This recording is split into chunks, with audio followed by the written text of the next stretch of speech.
ಅಹಮದಾಬಾದ್ನಲ್ಲಿ ಭಾರತ ಮತ್ತು south Africa ತಂಡಗಳ ನಡುವೆ ನಡೆದಂತಹ ಸೂಪರ್ 8ನ ಪಂದ್ಯದಲ್ಲಿ ಭಾರತ ಸೌತ್ ಆಫ್ರಿಕಾದ ಎದುರು 76 ರನ್ಗಳ ಅಂತರದ ಒಂದು ಹೀನಾಯವಾದಂತಹ ಸೋಲನ್ನ ಕಂಡಿದೆ. ಇನ್ನು ಸೌತ್ ಆಫ್ರಿಕಾ ಎದುರು ನಡೆದಂತಹ ಪಂದ್ಯದಲ್ಲಿ ಭಾರತ ಒಂದು ಹೀನಾಯವಾದಂತಹ ಸೋಲನ್ನ ಕಂಡ ಬಳಿಕ ಟೀಂ ಇಂಡಿಯಾದ ಮಾಜಿ ಆಟಗಾರ ಸೌರವ್ ಗಂಗೂಲಿ ಹೇಳಿದ್ದೇನೆ ಎಂಬುದರ ಡೀಟೇಲ್ಸ್ ಅನ್ನ ಈ ವಿಡಿಯೋದಲ್ಲಿ ನಾವು ನಿಮ್ಮ ಜೊತೆ ಶೇರ್ ಮಾಡಲಿದ್ದೇವೆ.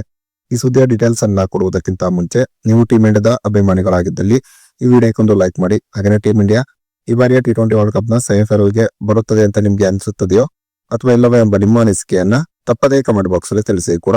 ಅಹಮದಾಬಾದ್ನಲ್ಲಿ ಭಾರತ ಮತ್ತು ಸೌತ್ ಆಫ್ರಿಕಾ ತಂಡಗಳ ನಡುವಿನ ಪಂದ್ಯದಲ್ಲಿ ಟಾಸ್ ಅನ್ನ ಗೆದ್ದಂತ ಸೌತ್ ಆಫ್ರಿಕಾ ಮೊದಲು ಬ್ಯಾಟಿಂಗ್ ಮಾಡಿ ನಿಗದಿತ 20 ಓವರ್ಗಳಲ್ಲಿ 7 ವಿಕೆಟ್ ಅನ್ನು ಕಳೆದುಕೊಂಡು 187 ರನ್ಗಳನ್ನು ಹೊಡೆಯಿತು. ಇನ್ನು ಗೆಲುವಿಗಾಗಿ 188 ರನ್ಗಳ ಗುರಿಯನ್ನು ಪಡೆದಂತ ಭಾರತ 111 ರನ್ಗಳಿಗೆ ಆಲ್ಔಟ್ ಆಗುವುದರ ಮೂಲಕ ಸೌತ್ ಆಫ್ರಿಕಾ ಎದುರು ಭಾರತ 76 ರನ್ಗಳ ಅಂತರದ ಒಂದು ಹೀನಾಯವಾದಂತಹ ಸೋಲನ್ನ ಕಂಡಿತು. ಇನ್ನು ಸೌತ್ ಆಫ್ರಿಕಾ ಎದುರು ಭಾರತ ಒಂದು ಹೀನಾಯವಾದಂತಹ ಸೋಲನ್ನ ಕಂಡ ಬಳಿಕ ಪ್ರತಿಕ್ರಿಯೆ ನೀಡಿದಂತ ಟೀಂ ಇಂಡಿಯಾದ ಮಾಜಿ ಆಟಗಾರ ಸೌರವ್ ಗಂಗೂಲಿ, ನಿಜವೂ ಕೂಡ ಸೌತ್ ಆಫ್ರಿಕಾ ಎದುರಿನ ಸೂಪರ್ 8 ಪಂದ್ಯದಲ್ಲಿ ಟೀಂ ಇಂಡಿಯಾ ತೋರಿದಂತಹ ಕಳಪೆ ಪ್ರದರ್ಶನದಿಂದಾಗಿ ನಾನು ತುಂಬಾನೇ ಬೇಸರಗೊಂಡಿದ್ದೇನೆ. ಈ ಬಾರಿಯ T20 ವರ್ಲ್ಡ್ ಕಪ್ ನಲ್ಲಿ ಟೀಂ ಇಂಡಿಯಾ ನಿರೀಕ್ಷೆಗೆ ತಕ್ಕ ಹಾಗೆ ಒಂದು ಉತ್ತಮವಾದ ಬ್ಯಾಟಿಂಗ್ ಪ್ರದರ್ಶನವನ್ನು ತೋರಲು ವಿಫಲವಾಗುತ್ತಿದೆ. ಸದ್ಯ ಟೀಂ ಇಂಡಿಯಾದ ಪರವಾಗಿ ಇಶಾನ್ ಕಿಶನ್ ಮತ್ತು ಶಿವಮ್ ದುಬೆ ಮಾತ್ರ ತಕ್ಕ ಮಟ್ಟಿಗೆ ಒಂದು ಉತ್ತಮವಾದ ಬ್ಯಾಟಿಂಗ್ ಪ್ರದರ್ಶನ ತೋರುತ್ತಿದ್ದಾರೆ. ಉಳಿದಂತೆ ಯಾವುದೇ ಬ್ಯಾಟ್ಸ್ಮನ್ಗಳು ಒಂದು ಉತ್ತಮವಾದ ಫಾರ್ಮ್ ಅಲ್ಲಿ ಇಲ್ಲ. ಇದು ಟೀಂ ಇಂಡಿಯಾಕ್ಕೆ ಈ ಬಾರಿಯ T20 ವರ್ಲ್ಡ್ ಕಪ್ ನಲ್ಲಿ ದೊಡ್ಡ ಹೊಡೆತವನ್ನ ನೀಡುವ ಎಲ್ಲಾ ಸಾಧ್ಯತೆ ಇದೆ. 188 ರನ್ಗಳ ಗುರಿಯನ್ನ ಟೀಂ ಇಂಡಿಯಾ ಸುಲಭವಾಗಿ ಚೇಸ್ ಮಾಡಬಹುದೆಂಬ ನಿರೀಕ್ಷೆಯಲ್ಲಿ ನಾನಿದ್ದೆ. ಆದ್ರೆ ಟೀಂ ಇಂಡಿಯಾದ ಬ್ಯಾಟ್ಸ್ಮನ್ಗಳು ಸೌತ್ ಆಫ್ರಿಕಾದ ಎದುರು ಅತ್ಯಂತ ಕಳಪೆ ಬ್ಯಾಟಿಂಗ್ ಪ್ರದರ್ಶನವನ್ನ ತೋರಿದರು. ಇನ್ನು ಸೌತ್ ಆಫ್ರಿಕಾ ಎದುರಿನ ಪ್ರಮುಖ ಪಂದ್ಯದಲ್ಲಿ ಅಕ್ಷಯ್ ಪಟೇಲ್ ಅವರನ್ನ ಯಾಕಾಗಿ ಟೀಂ ಇಂಡಿಯಾದ ಪ್ಲೇಯಿಂಗ್ ಲೆವೆನ್ ಆಡಿಸಲಿಲ್ಲ ಎಂಬುದೇ ನನಗೆ ಅರ್ಥವಾಗಲಿಲ್ಲ. ಅಕ್ಷಯ್ ಪಟೇಲ್ ನಿಜವೂ ಕೂಡ ಒಬ್ಬ ಉತ್ತಮ ಆಲ್ರೌಂಡರ್.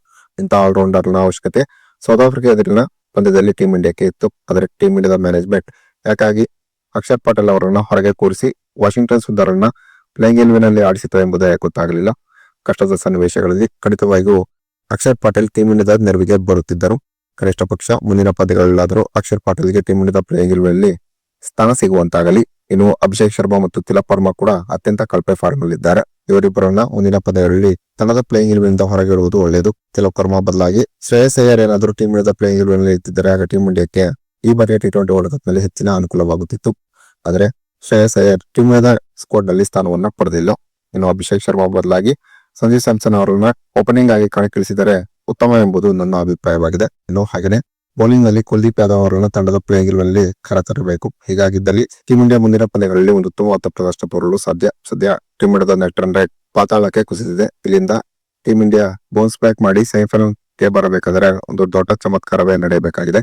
ಈ ಚಮತ್ಕಾರ ನಡೆಯಲಿ ಎಂಬುದು ನನ್ನ ಆಶಯವಾಗಿದೆ ಎಂಬ ಮಾತನ್ನ ಸೌರವ್ ಗಂಗೂಲಿ ಹೇಳಿದ್ದಾರೆ.